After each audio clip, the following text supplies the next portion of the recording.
Hello. So my name is Drew, and today I will be presenting my course project on deploying an Azure Virtual Desktop environment. So, for starters and a little summary, this is a virtual environment that will allow a company to have multiple users that are run under two admins, one being a client admin and one being a domain admin. Using FS logics, host pools, application groups, enter ID, etc., we will be able to connect those users to their Azure Virtual Desktop environment. Also, using MFA, host pools, file shares, we will help create a more smooth environment for the clients. And the goal is to make an accessible environment for all users to gain access to, whether they're on or off premises. And some of the resources we will be using to do this are a domain client VM, an image created Windows 11 VM, which will act as uh, the client admin, um, a virtual network with subnets using our prefix, which is 7, our shared image, which was used to create the Windows 11 VM, and then host pools and application groups.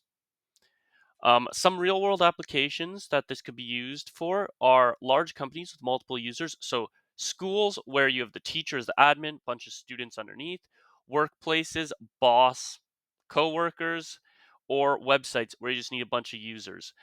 Um, it's or you need a restricted or monitored environment. You can add roles to this very easily.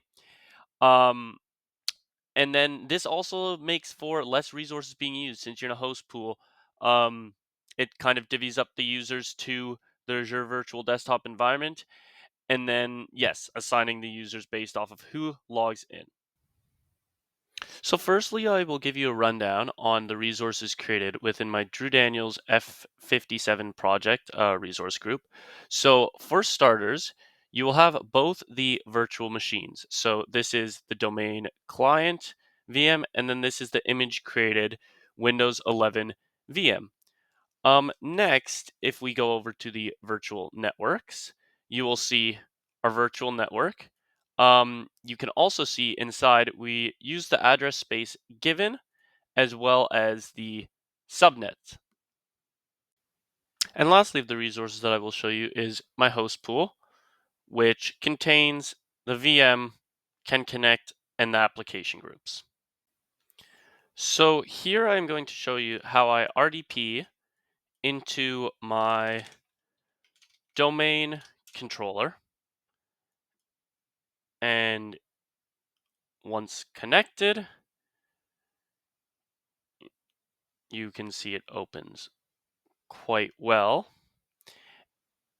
Now that we have got our Active Directory users and computers, you can see a few of our security groups, but most importantly, you can see our two sync users. So these are the users that were created in ADDS and have been synchronized with Microsoft Entra ID. And you can also see, if I go to my other page, that those users, DD users, are all there. So 1, 2, 3, 4, 5. Next, I will show you my image under shared images. And when I go here, you can clearly see my image gallery has the one image that is used actually for my Windows 11 VM, which will be used by all the users to connect to, or the client user in this case. And yes, if we go in here and we connect to the user, download RDP file, and once connected, this is my Windows 11 VM created through a shared image. You can tell it's a different IP than my domain controller, same IP as the public IP here, and that was created off of the image. Next, I will show you my workspaces, which you can see my workspace with my two application groups. And the application groups are for the remote app and the desktop. So this one will just have the application of Word and Paint. And then on the other side, you have the full desktop environment. This one is session desktop, and both of them are assigned to their groups. So the next step is within my Windows 11 VM, I'm going to subscribe and log in with my users. So in this case, I'm going to use DD user 1. I already had it copied. So I just need to paste it, enter the passcode, and you can see here that it does need MFA, this account.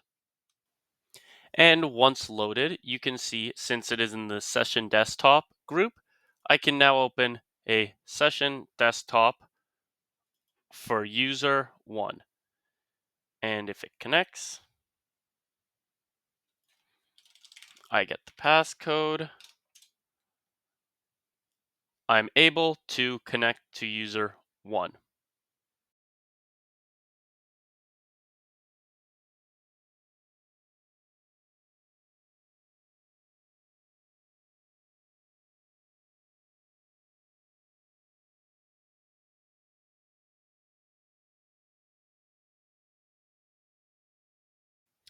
So I logged off user 1, and now I'm going to show the validity of user 4. So once you subscribe to user 4, they will find the resources, and I will be given the environment for user 4, which in this case is just Word. Paint was not an option. And then if I double click on Word, it will open. Now that user 4 has been logged in, you can see the Word document is open. You can see clearly that this is a Word document for user 4. And once logging in, you can see that I need two-factor authentication. So now since I'm in my provision environment, my AVD host, this is DD user 1. If I open up my session desktop client, you can see that I have everything here. Lastly, I will create a file, a folder, and let's call it test. And as you can see here, this is on the RDC session. You can see the test file there. If I enter my proper credentials, I will be able to launch Word just fine.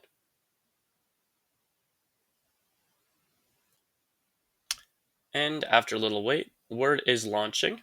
I'm going to quickly sign in. And as you can see, once signed in on again, user 4, I can happily type hello prof. And back to my connection, RDC connection, you can see my document hello prof. And for the last step, I have my file share and my FSLogix profiles folder where my FSLogix profiles will reside. So within this project, I did learn some struggles along the way. So the biggest one that I found was FSLogix and giving me trouble with setup and not being available. So my profiles did actually not actually show up in the FSLogix profile file share.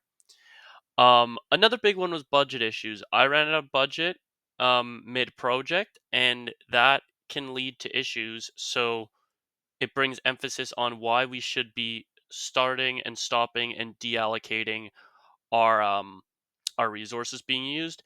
And the last one I found kind of hard was syncing from Active Directory domain services to using Azure Connect.